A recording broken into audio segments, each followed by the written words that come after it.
Oh, okay. Yes, Max is back. Mm.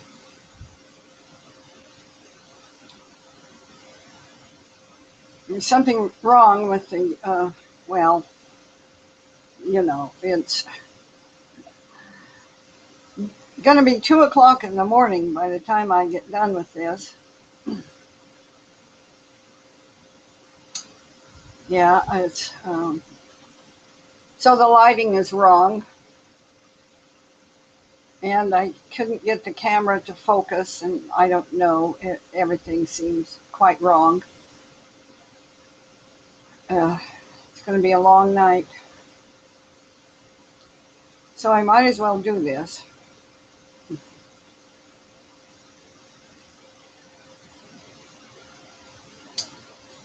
Okay, a lot of things are wrong. And two wrongs do not make a right.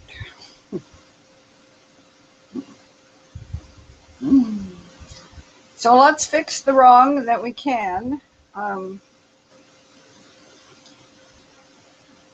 You may notice that I have changed a little bit of the information on the heading part of the video.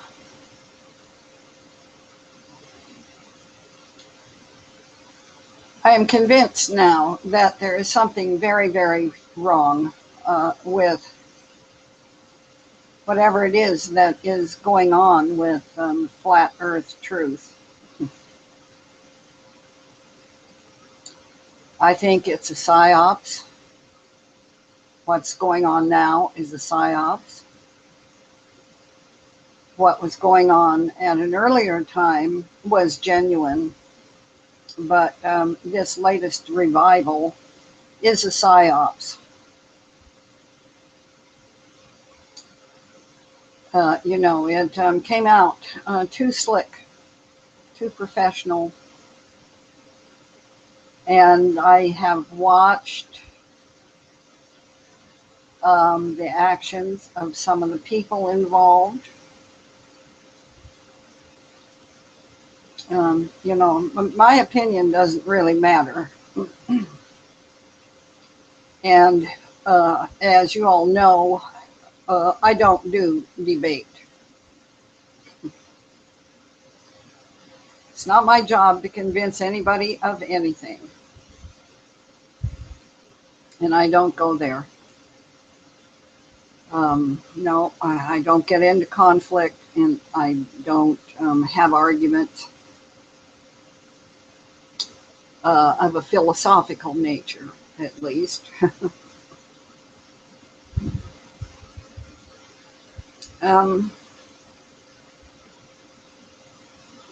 So, once again, I'm going where angels fear to tread, and don't come with me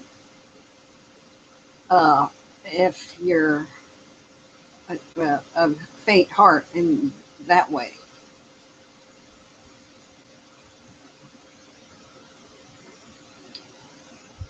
Uh, so that's probably enough said about that. I know a psyops when I see it. And I know the action and the behavior of paid agents and how they do things.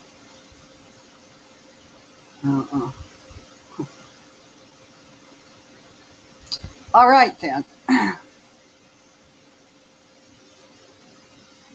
So I will go on.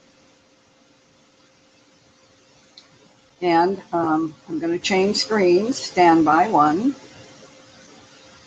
Hope I can stay reasonably in focus,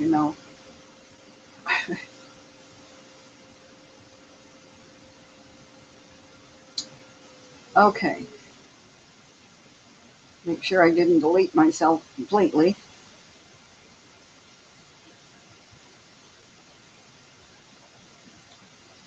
Truth is not a popularity contest, and I'm not about that.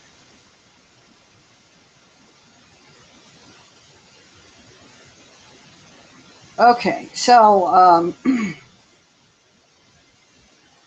I will go back right now and uh, address some of the pieces that I put up today. And the first piece I put up today was someone else's very good work, actually, very good work, which has definitely gone viral, about Hillary's handler carrying an injector syringe for anti-seizure drug, diazepam. Diazepam, as you know, is commonly known as Valium. It's not anything new. It's been around for 40 years that I know of, probably 50 years. It's commonly used as one of the pre-op medications in combination with several other things to put people into a sedated and relaxed state of mind before having surgery. It's used commonly for lots of things. Anti anxiety, essentially, is what it is. It also happens, just so you know, to be a drug of choice for some people. Some people like Valium a lot, and it readily releases in these people, not everybody, but in a few people, it readily releases um, any shred of remaining conscience. I have seen people high on Valium uh, who had no inhibitions whatsoever as kind of a side effect. That's with large, extremely large doses. And in habituated drug users, diazepam, Valium, is a drug that is readily and frequently abused. And its benefit to the user is that it relieves any anxiety, any inhibition, much inhibition. And Hillary is probably addicted to Valium, I would say. And she may be addicted to other substances. But one thing is certain, uh, that is not the only injectable vial of something that her healthcare handler, seems to be this big black guy in a suit, in a black suit in the pictures. He's probably a Secret Service agent type. And you can be sure that readily available to him in his pockets, there are other injectable vials, emergency injectables, for various things that might, happen to her. And this probably is standard procedure. It probably is that there is somebody, EMT type, trained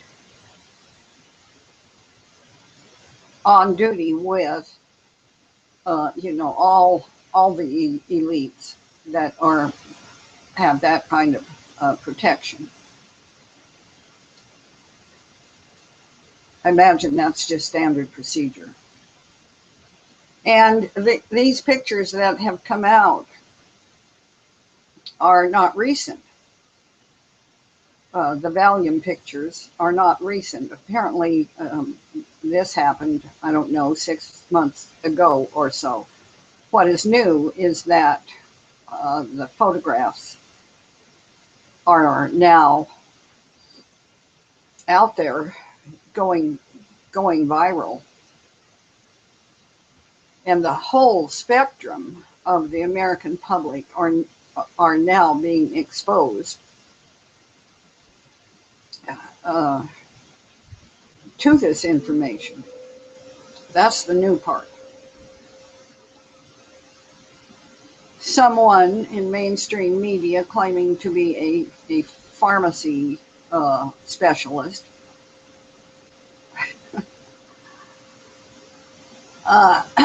reportedly claims that Hillary's physical symptoms may be early or, Parkinson's. I don't know. I've seen a lot of people with Parkinson's, and that would not be my first diagnosis. Anyway, the woman is falling apart quite publicly and quite dramatically.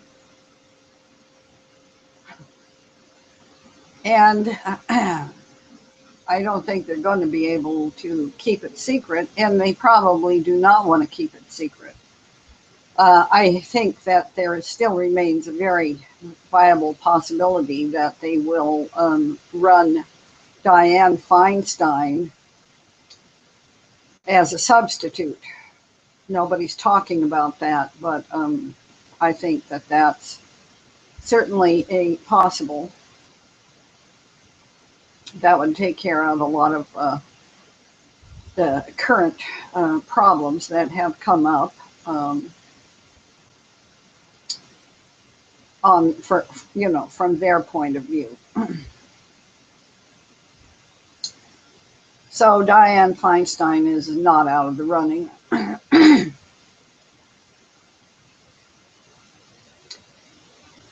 Okay, moving on from that little story.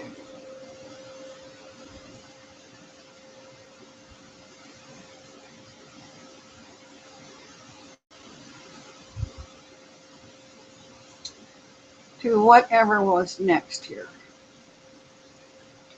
The teleconference of East Coast government agencies planning gun confiscation leakage. A lot of people picked that up.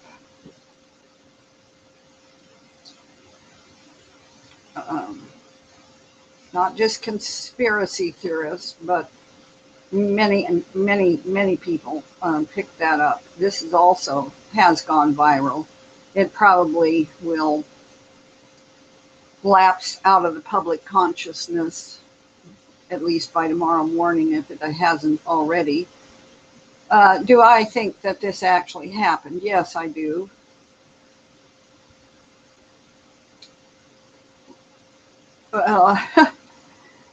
Jenny has a scanner, and it's on all the time, and she's tuned in to the local police network. And flukes get on there all the time. Somebody leaves a mic open, or who knows how these oddball things come about.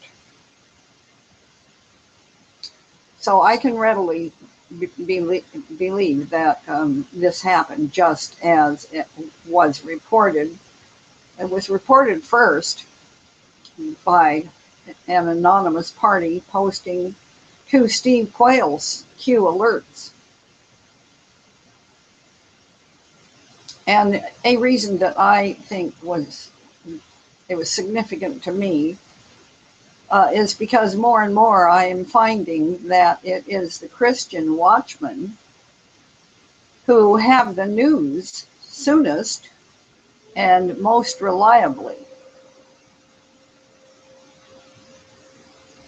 And I think that's significant. So I pointed out this piece and the other piece where True News brought forward the bombshell information about that son of a bitch, McCain, and the Tokyo Rose recording. I think God is involved, and I think it will continue to be the Christian watchmen who get the news first and most reliably, and it's being directed to them, that they are being guided. And that's a thing I'm seeing happening, and so I'm reporting it as I see it. That's how I interpret it. It is not known if someone risked their life to get this conference public, hit the wrong switch by accident, or put this info out to see who would leak it. No, I don't think it was put out to see who would leak it. I think it was a divine intervention. Bottom line, the plan was for the DHS, FEMA, and local police with massive assets to bull rush the gun-owning citizenry of these states, seize their weapons, and execute this op so quickly that there could be no retaliation from pro-American forces to stop it in time. If that wasn't bad enough, those participating in the teleconference who were planning this actually began to ridicule those frontline people who would be engaged in this treason. Apparently, they even joked how easily it would be to throw the frontline people under the bus in the end, so they could take the blame and the real planners would walk away clean. We've seen that happen enough times. The teleconference was only open access to state and federal agencies. Guess who just happened to be listening? The police. We won't say which. They had access over their computers in their squad cars. And yeah, I think that's what happened. Some county or somewhere had a policy that all their internal stuff would go out to the police in their cars, and this went too. We're told that they made disc of the 2-hour meeting and are distributing them among other trusted police groups, and that's probably true also. We're also told that they are not releasing this meeting to the media or public as to not be the dupes or dopes who were given sensitive info and released it publicly simply by the powers that be to see who they can't trust. Yep, makes sense to me, somebody said. So that happened August 7th, 2016. I do think it was providential.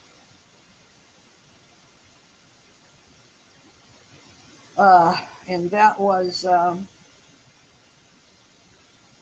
reported by one person of the intelligent report broadcast over the microeffect.com.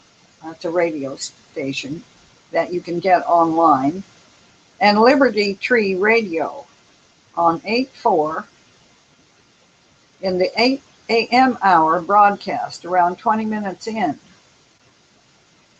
at a teleconference including the state's attorney generals of Virginia, New York, Connecticut, and Massachusetts, along with DHS, FEMA, and the ADL, was broadcast open access, not private, to all agencies, state and federal. Yeah. And look at the states that were involved. Virginia, that's right next door to Washington, D.C., you know. New York,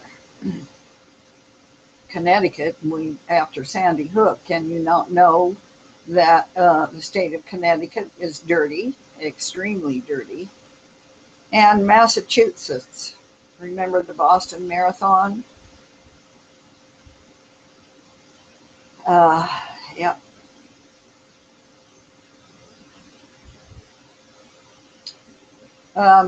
Delta is advising travelers to check the status of their flights this morning while the issue is being addressed. Delta Airlines said Monday it has suffered a computer outage through its system, leaving passengers unable to check in and grounding departures globally.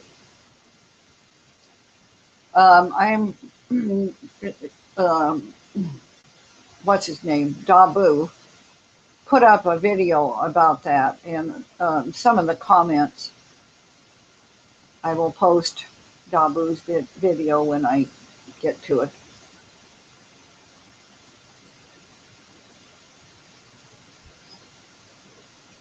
Where is Dabu here? I have about 10 screens open.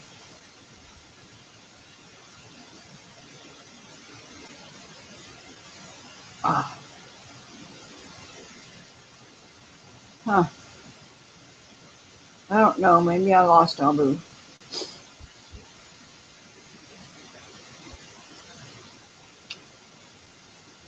Anyway, there in the comments on Dabu's video report about this, there were shills, a lot of shills,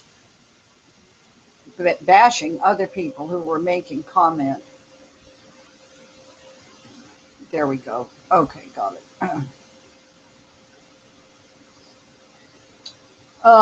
And one person was adamant there was a CME from the sun that caused a lot of electrical problems. That maybe be it. This guy keeps coming back and back and back, reiterating that it had to be a CME. All that about CMEs is bullshit.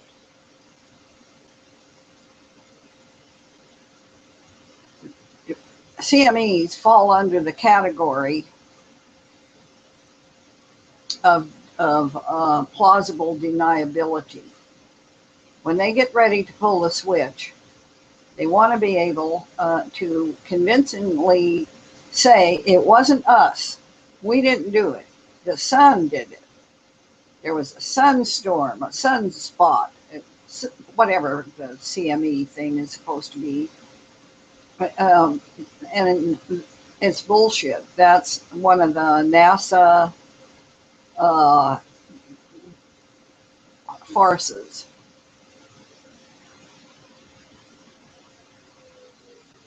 Oh yeah, here. CME impact occurred as they crashed. I mean, just stupid. Going on and on about CMEs. Nope. Other people are more sensible and more observant. Suggesting, was it Delta last month too? No, actually, that was Southwest Airlines a while back that did a similar beta test or whatever they were doing.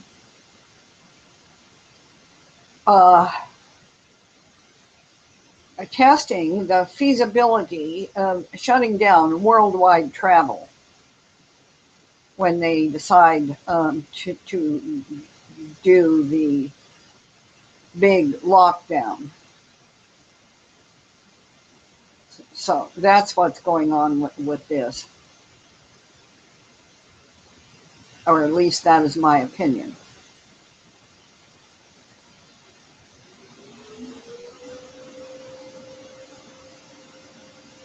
Okay. The next item. What kind of terror attack may be expected?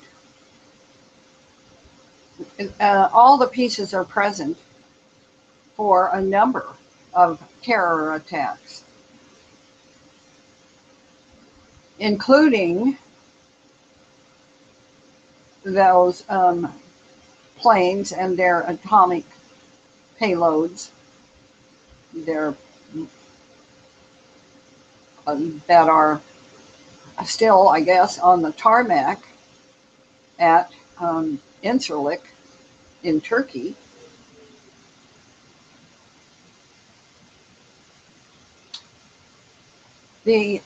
So I just picked this out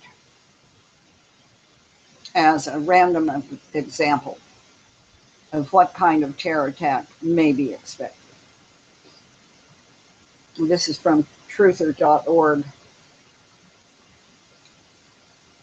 And picking up in the middle of something else he was saying, roughly 2 weeks later, on July 15th, which that was the day of the coup in Turkey, you know, Brazilian authorities deported a French-Algerian physics professor who, in 2012, was convicted in France of providing logistical advice to terrorists. The arrest was evidently designed to sell the notion that Islamic terrorists have nuclear know-how, which they will predictably employ during the 2016 Summer Olympics. 6 days later, on July 21st, it was reported that 300 nuclear security agents will be deployed for the Olympics in Rio. 300 nuclear security agents.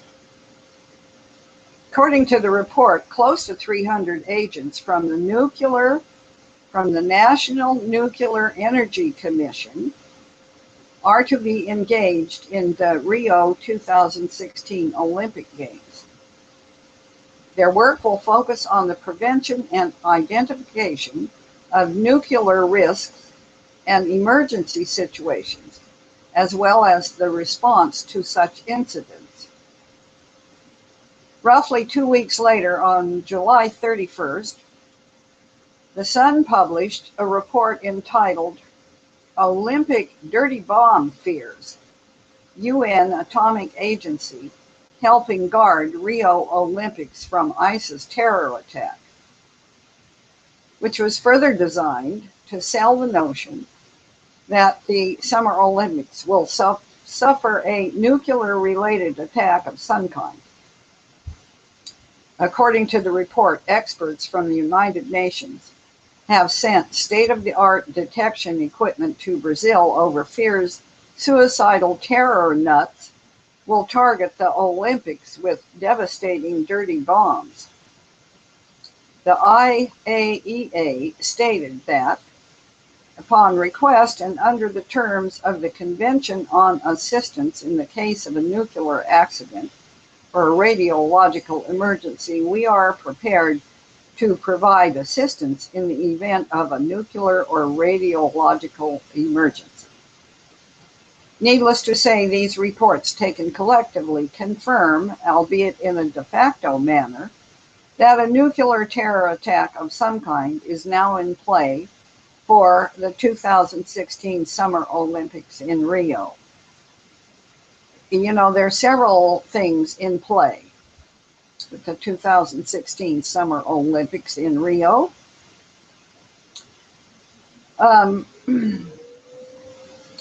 Having turned our attention, or at least I have turned my attention, away from more frivolous matters to looking at the real and known existent threats to humanity.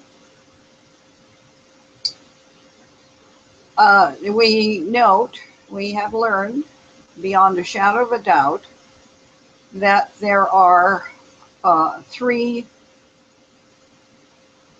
social forces moving upon the face of the earth, regardless what shape the planet may be.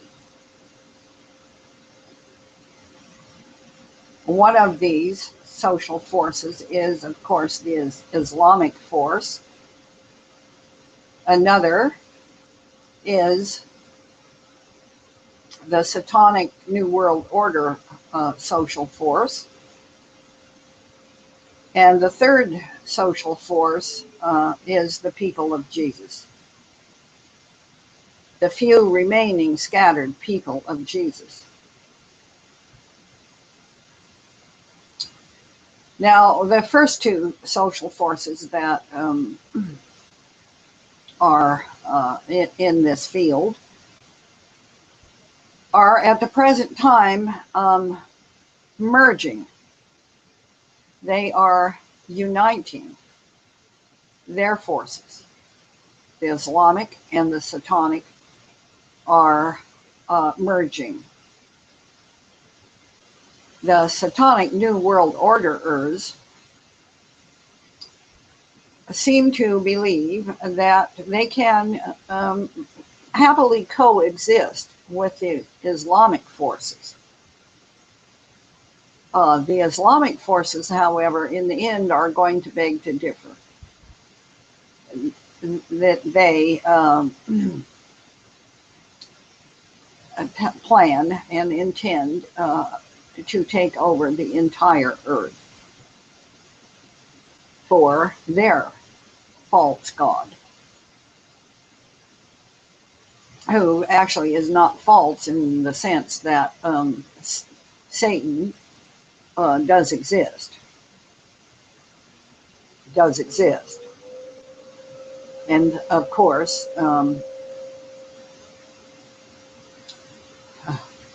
has parented the Islamics and has parented the New World Order Satanists, the Luciferians.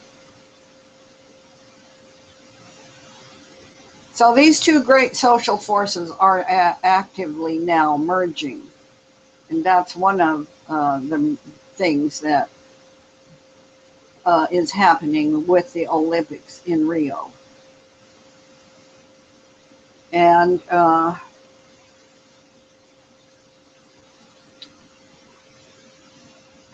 where is the next piece on this?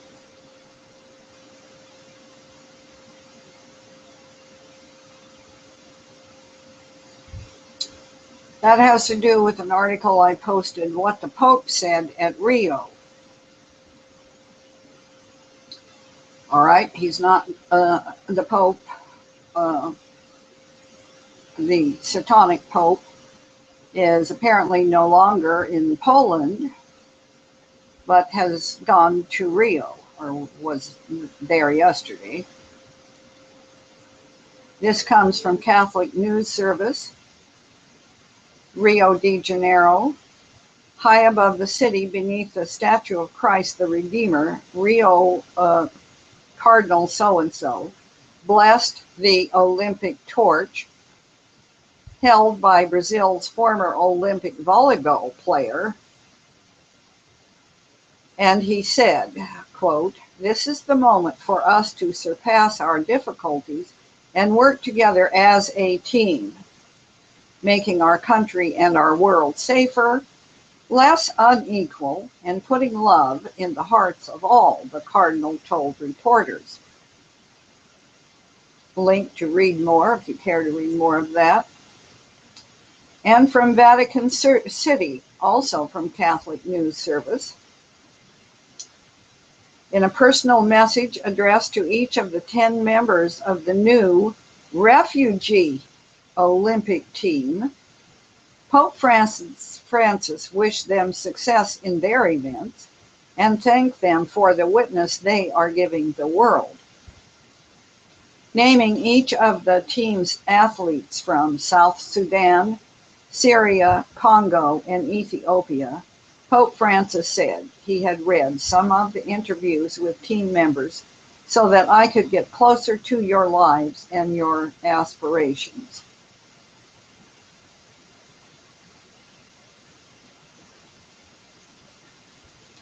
Going on.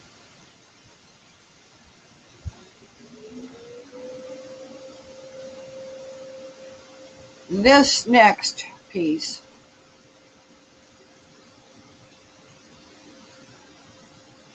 is entitled "The Radical Anti-Values Sexual Revolution is Accelerating in the U.S. Now, the Gender Unicorn."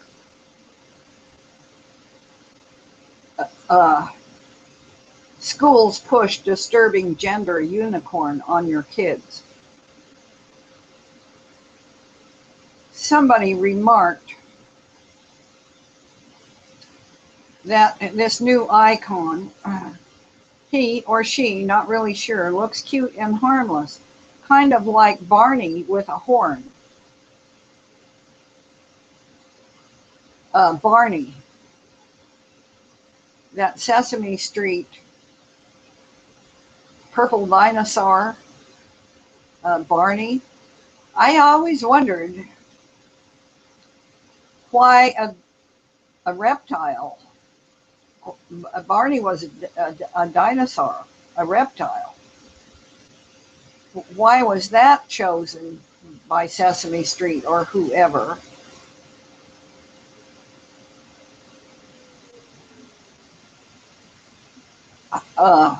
Training children to view some kind of big purple reptile as warm and cuddly. I wondered about that back in the day. But so now we have this new children's symbol coming up here.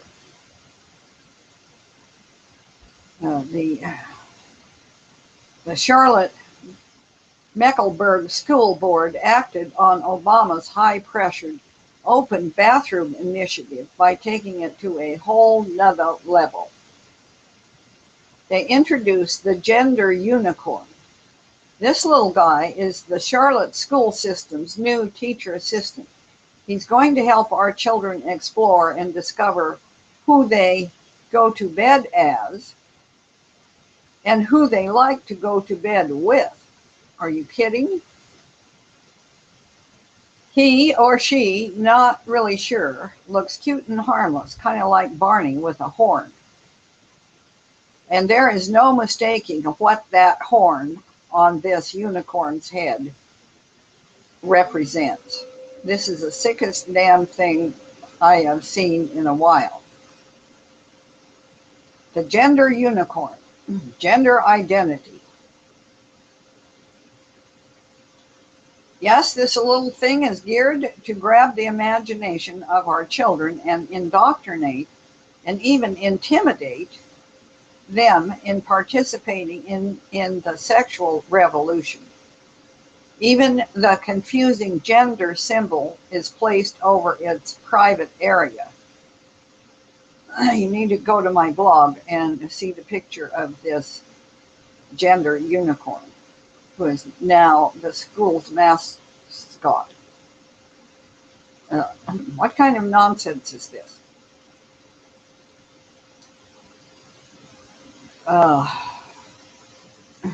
So back to the bathroom issue,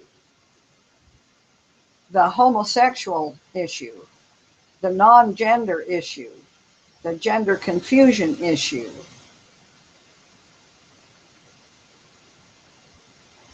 You know, I said a while back, and I wrote some very inflammatory pieces about the fact, and it is a fact, that a commonality between the Islamics, the New World Orderers, and the increasing legions of sexually disturbed people, many of whom, are infected with demons. The commonality between all of that is the practice and performance of sodomy. That's what this bathroom issue is about, is normalizing homosexuality to the point that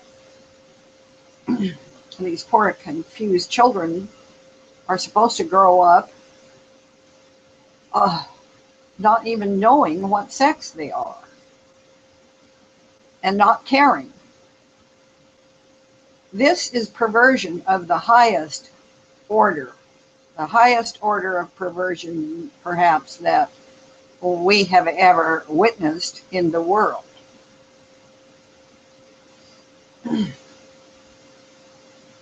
It is unspeakably perverted.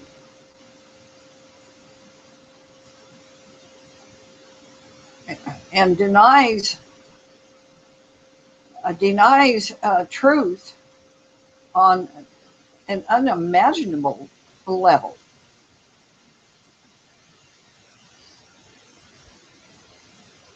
I become wordless, speechless, trying to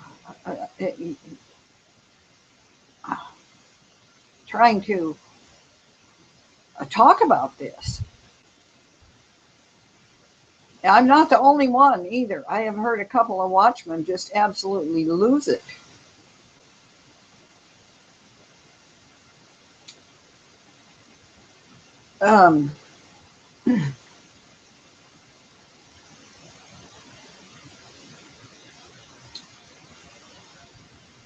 All right. I'll try to read a little bit more from this. In the movie Captain America Civil War, Spider-Man said something that decent, values-loving Americans should listen to today.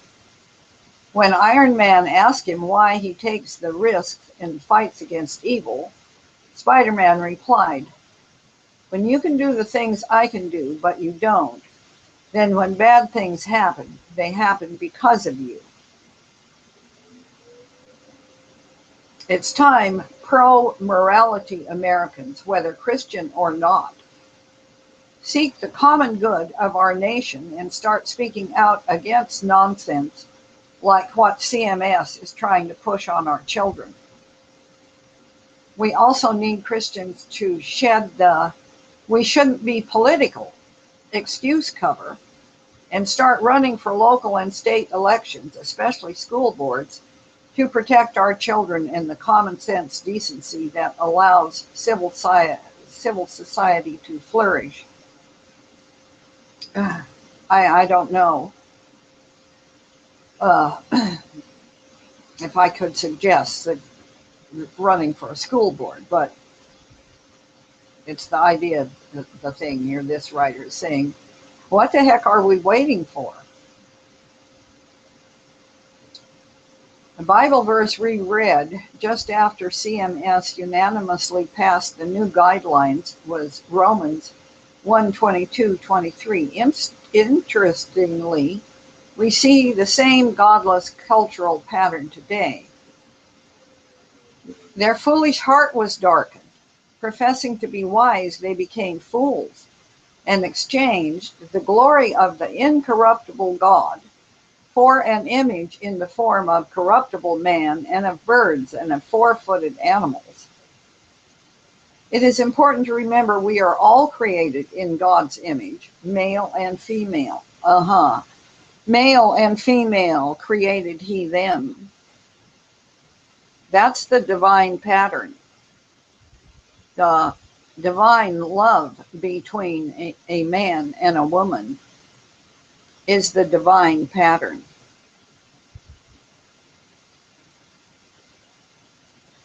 All this other is an insult so profound to the face of God that is horrible beyond expressing.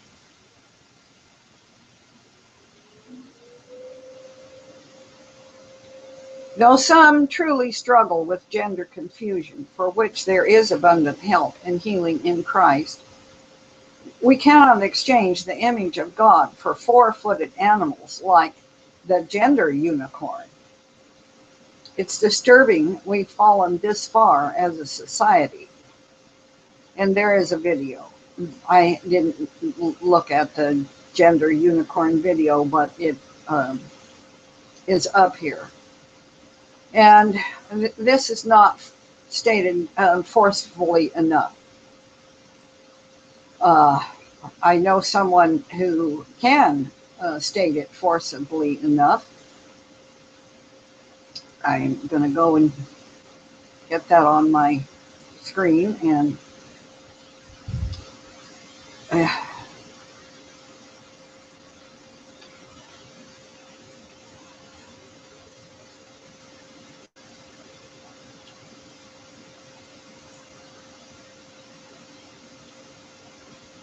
all right, this is Ann Barnhart, and she reposted something that she posted before the death of Anthony Scalia. I don't know how long before, but anyway, somebody asked her to repost it. I will skip down during part of it, but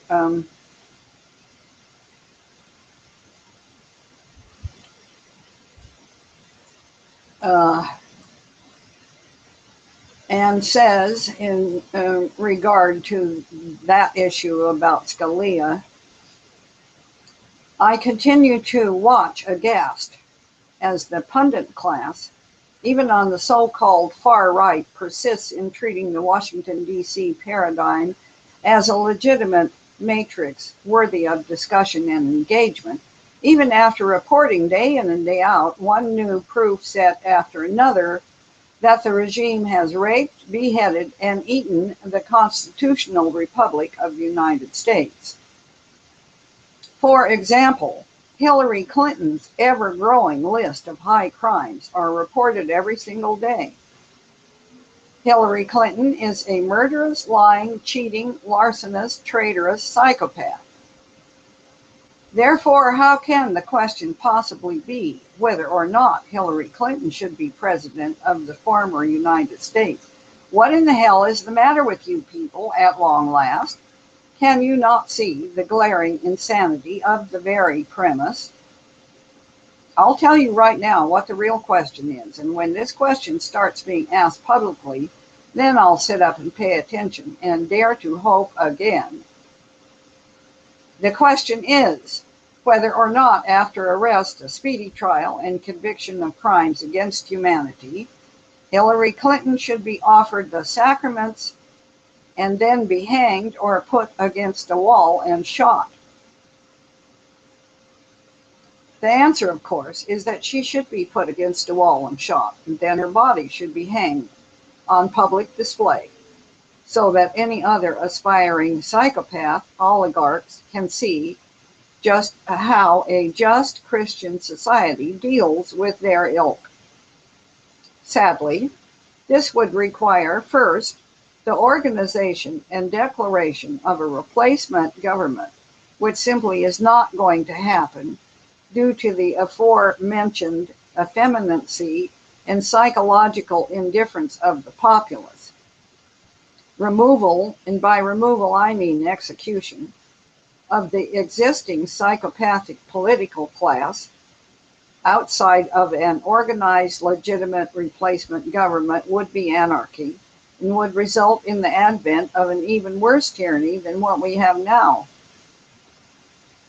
And since justice demands these people be executed and their unquestionable malignancy can only be stopped by execution, postmodern, post-Christian culture finds itself utterly incapable of even the slightest self-correction. Ann Barnhart has a point here.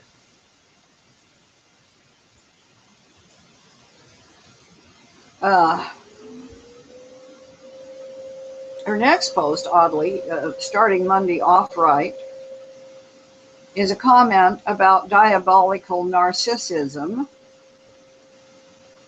in which Anne says, remember the emotional palette of the diabolical narcissist: anger, hatred, jealousy, envy. Envy is jealousy, she's got it in parentheses, and fear. Anger, hatred, jealousy, and fear. That's the palette of the diabolical narcissist. That's the palette of all the devils, all Satan's spawn. Those are all the human emotions that are really left.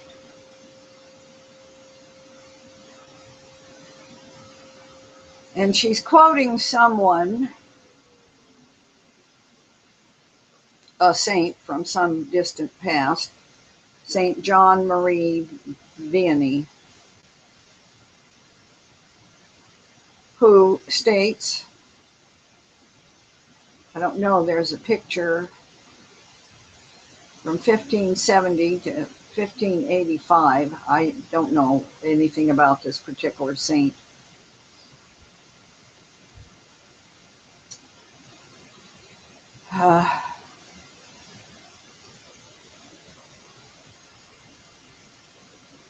All right.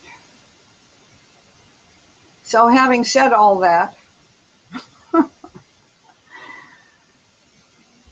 there's another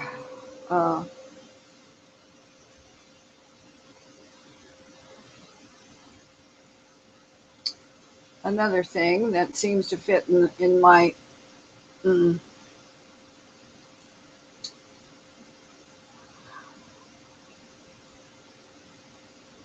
this, I believe, comes from the writer called Jeremiah Johnson.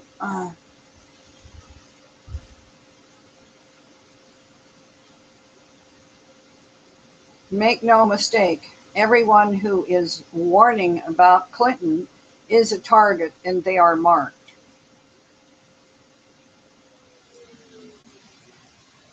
Obama to Clinton, passing the torch of treachery by Jeremiah Johnson. The Obama administration has been characterized by not only a lack of transparency on issues that surface, but a deliberate obfuscation to mask true actions and intentions. There are literally no limits to what the man and his handlers will do outside of the law to attain their ends, while simultaneously crafting legislation to enslave the citizenry. The fawning, lying press trumpets his victories and quietly spins his defeats. Objectivity cannot be maintained by journalists on the government payroll and command. Hence, a sitting American president, a man who should have been hauled off a stage in 2012 and clapped in irons for treason then, is able to do whatever he wants, remember?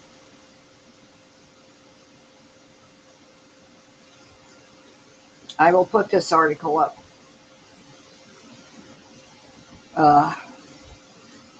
But going on, nothing can stop the administration, nothing, and nothing will be able to stop the next one.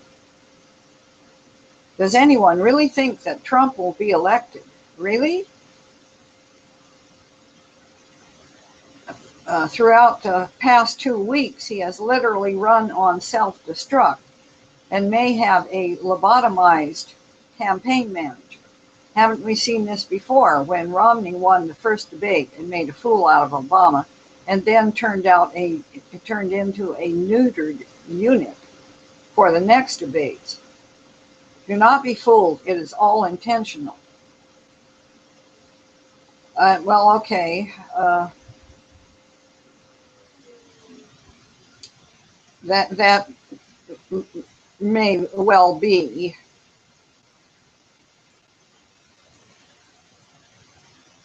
I'll put this piece up. But mentioning Trump, I will say that all the watchmen that I have heard and seen their articles strongly feel that Trump has been selected for his role by God, ordained, that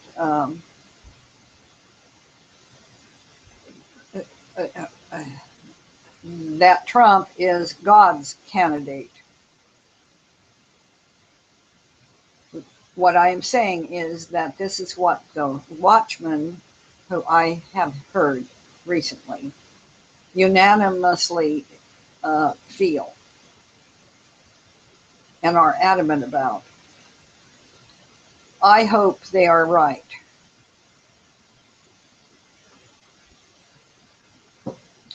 But going on to everybody who criticizes the incoming dictator is marked.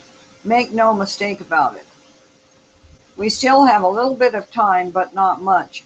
And effects generated need to have substance, not form. No juvenile displays of occupying a shed, storage room, visitor center in a national park or forest. No standoffs with a disbandment and then everybody is arrested individually. The torch is being passed. Everyone who is criticizing Obama and warning about Clinton is a target, and they are marked, along with countless others of the 325 million of us. If Hillary Clinton takes the presidency, it is the end of the United States. Many people are in full accord with this statement. The Watchmen have discussed at some length the list of 15,000, and they each feel that they are their name is on the list. That would be the first round of extractions. That's the term that has come to be used. Yeah, we're going where angels feared to tread. There probably isn't much time left. One way or another, it may become, increasingly difficult for anyone to exercise the right. And you know what? It's an obligation. Free speech is an obligation. It's not just a right. At this point in history, it's an obligation.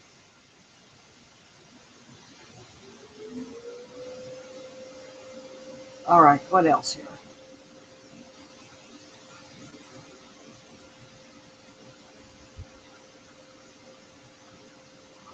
The next batch of emails has been released.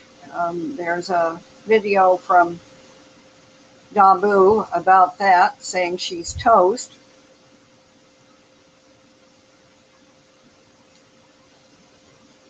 Oh. There's also a report that the FBI has raided, or is in the process of raiding, Hillary's campaign headquarters. People think that the witch is going down. There we go, my people. FBI begins an investigation on Hillary Rodham Clinton. She won't survive this one. She did not win the Democratic nomination. She stole it. This will not stand. This is America, and the people have awoken. When she goes down, her handlers will run like stuck pigs. Look out, Congress and Senate. You are all next. Some patriots have taken the stand. This, I guess, was on a Hal Turner show. I'm not familiar with Hal Turner. Federal authorities executed search warrants at more than half a dozen locations in Philadelphia and in southern New Jersey over the weekend, including Hillary's campaign headquarters at the International Brotherhood of Electrical Workers, Local 98, Union Hall at 17th and Spring Garden Streets in Philadelphia. Agents removed at least 100 boxes of paperwork, along with several computer hard drives, loading them into a yellow Penske rental truck shortly after 3 p.m. Sunday, as boxes of computer hard drives and a laptop were carried from the campaign headquarters. Seized were bank records, invoices, credit card records, and tax forms, a person familiar with the investigation said.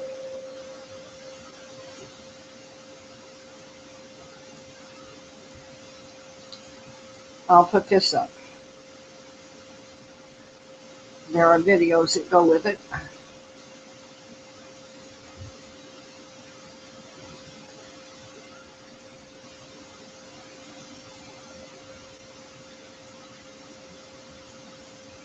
All right, what else do I have up here? Oh, what a mess.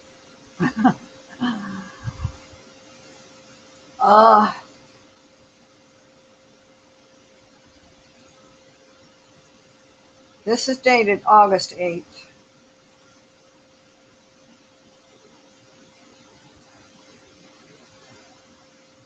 Turkey and Bulgaria have joined the struggle for the Russian gas. According to estimates, more than 3 million people gathered in the Yenikapı area of Istanbul on August 7th in order to demonstrate their unity against the military coup attempt of July 15th. So there was some kind of a rally on August 7th in Istanbul that numbered 3 million people turned out for this.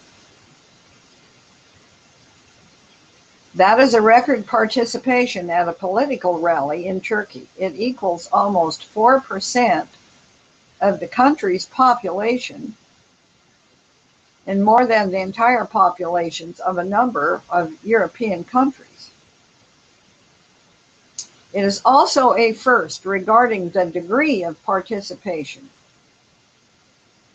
The leaders of 3 big parties in Parliament, Prime Minister so-and-so of the Justice and Development Party, somebody else of the Social Democratic main opposition, Republican People's Party, and so-and-so of the Nationalist Movement Party, were there responding to the call by President Erdogan. No party flags and banners were carried except Turkish flags. There were a few flags of Azerbaijan and Turkish Cyprus, but many Turks do not consider them foreign flags anyway. It was not a picture which the perpetrators of the failed coup attempt had expected.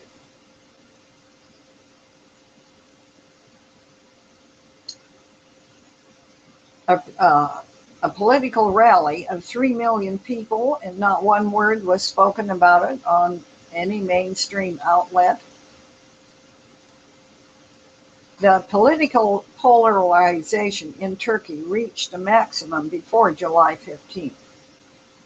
The country was under terrorist attacks by 2 notorious organizations, the outlawed Kurdistan Workers' Party and the Islamic State of Iraq and Levant.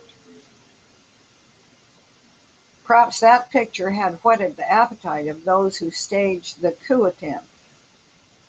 It was thwarted with the resistance of the leadership in the presidency and in Parliament, the government, and the opposition, and on the streets, especially on the streets.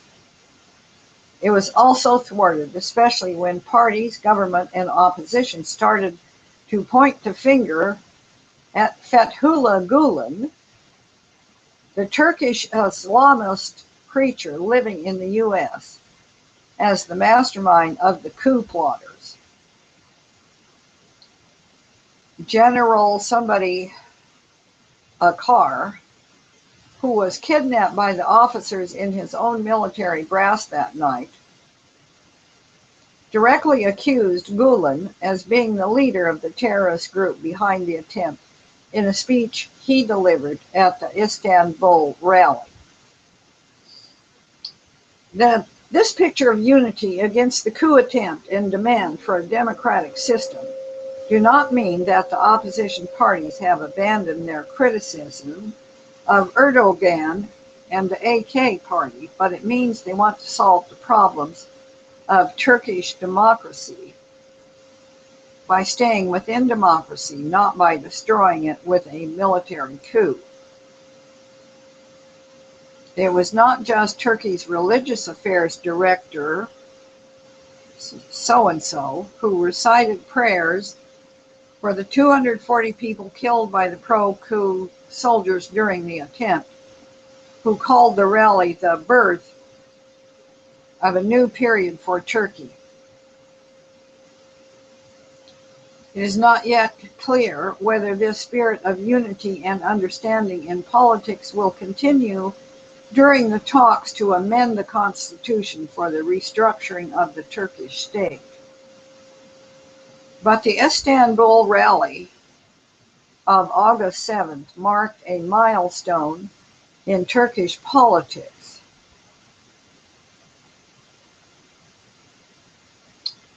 I think this is an extremely ominous report, leaving out all these side issues of their in-house politics. It looks very clear that in true Islamic fashion,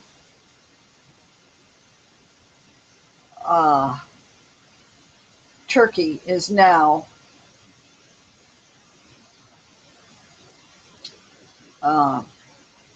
full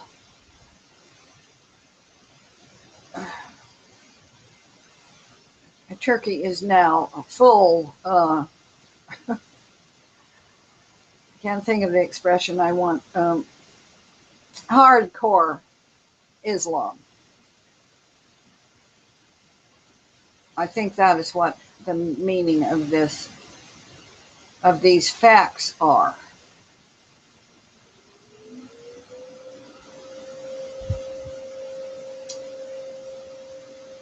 Yeah, okay, so there's 3 million people gathered in Istanbul on August 7th to demonstrate their unity. Yeah, they've all gone, and this is typical of Islam. You either convert, go back to hardcore Islam, or else, and they knew what the or else was, so now we see what Turkey actually is.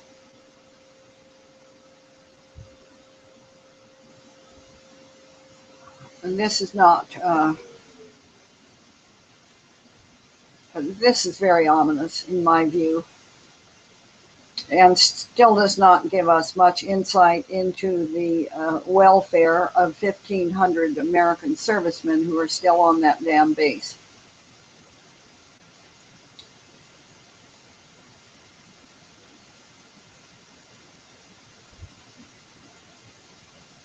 All right, I've probably alienated and upset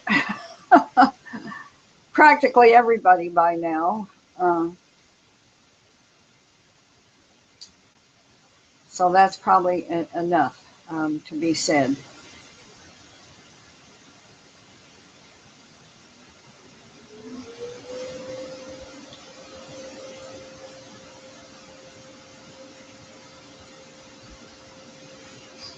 I've lost my place here. Okay, there.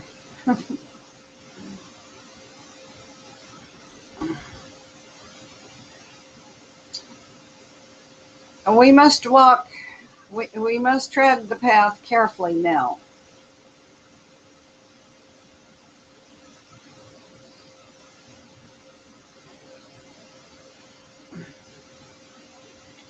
There's no room, no time left to be wishy-washy or to try to find an easier, softer way.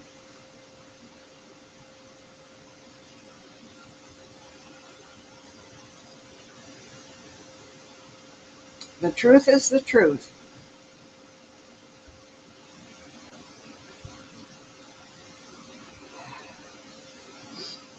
And Jesus said, I am the way, I am the truth, I am the life.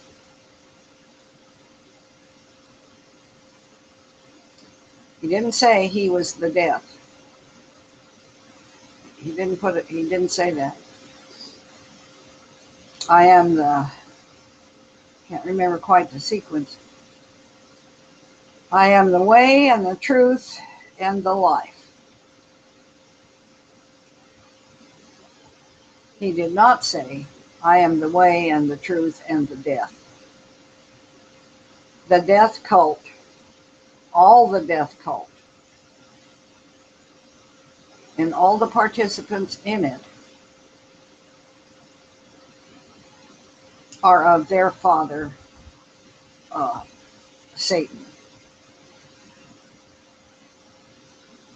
There's no sitting on the fence with this.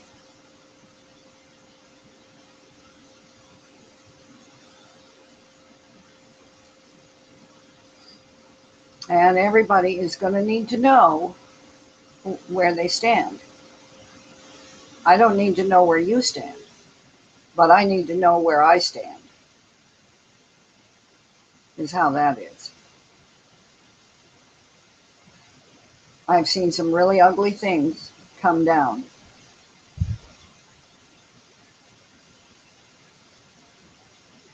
And uglier things are on the way down. Nobody knows what this is going to look like. And I still insist that nobody knows what the second coming of Christ will look like. We've been too brainwashed inadvertently for too long, and is one reason why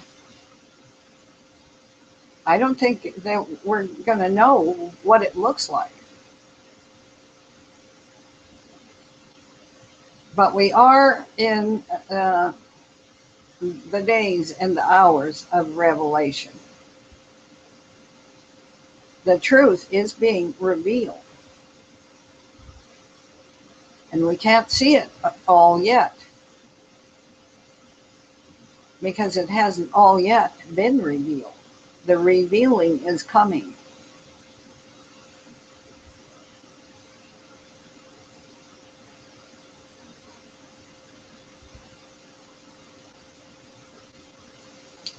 Okay. Enough said, I think.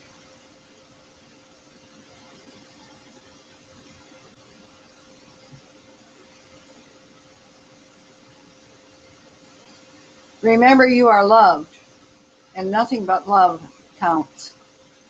In the end, nothing matters but love.